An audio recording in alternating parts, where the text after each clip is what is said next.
is risen. He is risen indeed. Praise God. Yay. Happy Resurrection Day, everybody. And so here's our devotional for this April 4th, 2021. And it's, well, I don't know. I called it The King is Risen. Maybe it's really called that. I don't know. Let's look and see where this is from. From God is With You Every Day by Max Lucado. And so, here we go. The angel answered and said to the women, I know that you seek Jesus who was crucified. He is not here, for he is risen, as he said. Matthew 28, 5 and 6. He has risen. 3 words in English, just one in Greek. Girth. G-E-R-T-H.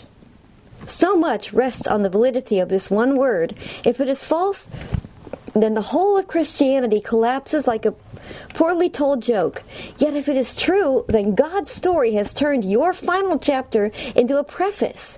If the angel was correct, then you can believe this. Jesus descended into the coldest cell of death's prison and allowed the warden to lock the door and smelt the keys in a furnace. And just when the demons began to dance and prance, Jesus pressed pierced hands against the inner walls of the cavern.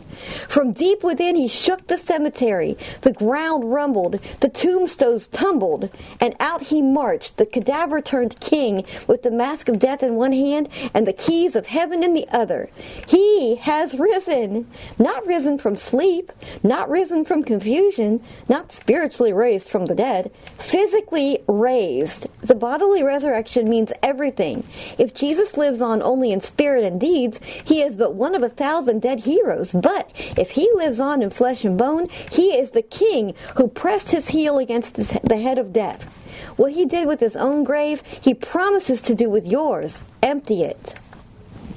And like I said, this is from the book God is With You Every Day by Max Lucado, which is, for those of you who are on Bookshare, it is also on Bookshare. But praise God, isn't that awesome? Praise God. And that's why there's hope for us. And I like to sing a different song, but today I feel led to sing this one. And y'all know this, so sing with me, but listen to the words. Because he lives,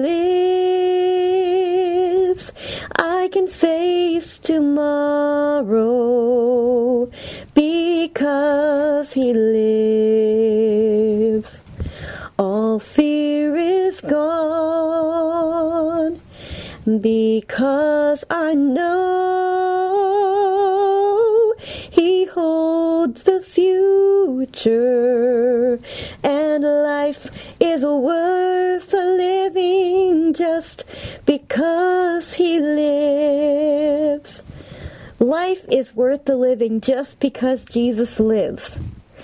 I'm going to say that again. Life is worth the living just because Jesus lives. Let's get that into our spirits today. Praise God. Isn't that awesome? It really is. It's hard to imagine that sometimes, but it really is, because he knows what he's doing even if we don't. Praise God. And so, I hope y'all have a great Resurrection Sunday, and God bless you all and be with you till tomorrow.